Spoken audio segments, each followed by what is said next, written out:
was part of Women in Black, which was organized by IJPC. Women in Black was part of what the Peace Committee of IJPC was about. It was just one of a whole number of different organizing tactics that we had. And we had heard about it for years. We had heard about the mothers in Chile, the mothers of the disappeared, and how they came out once a week and they stood together and they chanted and they begged for information about their children who had disappeared. We had heard about the women who were standing on the border between Palestine and Israel. And these were women who didn't necessarily agree on a whole lot of things and certainly were from a different background, but they very much agreed that we should not be killing their children on either side, and that violence was not the answer to the problems that we had. So it was out of that kind of a feel that Women of Black happened. The first one of the times that we were together, there were a whole lot of people, and most people wore something blackish. What we did was very simple. Every Monday we had this large sign, black with white letters on it, and we stood at Central Parkway at a corner where lots of people came by. We stood there quietly. Sometimes we chatted. People came and joined us. People might just come once or twice, or they might come all the time. And we had a steady group of maybe a dozen people that you could count on. My family had been directly impacted by the violence and aftermath of the Vietnam War. And so as a result, promoting peace and nonviolence had become a priority for me. I had been on the peace mailing list or email list, and that's how I learned about it, and also by word of mouth.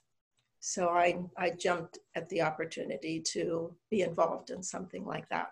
There was a sense of solidarity among us. And it happened to be a corner where a man experiencing homelessness, James, would stand and sell his Street Vibes papers. Occasionally I'd buy a copy in support of him, and he'd share his story of the week. We were there during the rush hour. A number of people would give us positive feedback and thank us for being there. And drivers by would give us the peace sign or honk. But there were occasions when some people who disagreed would give us, shout at us or give us signs of disagreement. And typically we would respond just by saying, well, thanks for sharing your opinion, that we disagree, or we'd give them a high sign or the peace sign. Periodically, somebody would come by and question what we were doing or why we were doing it. In fact, it wasn't only that, but it's a regular question that we got at IJPC about all kinds of rallies and things that we did. It's like, why are you doing this? Do you actually think holding a banner is going to make a big difference? You know, wars are not stopped by cardboard and cloth. However, they are. And I think it was the persistence that was the message that we wanted to have. Because we were there for years, standing there on the corner, it made people remember what actually was happening in our name, that we are and were at war.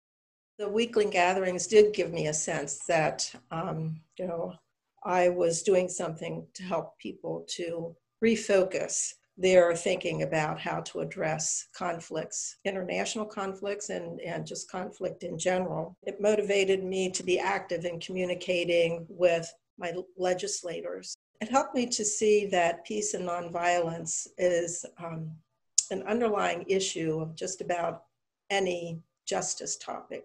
There were some women who came just about every week and stood in rain and snow and sunshine to be able to say, we do not think war is the answer. And we're standing in solidarity with women around the world whose children, whose friends' children are losing their lives because of violence.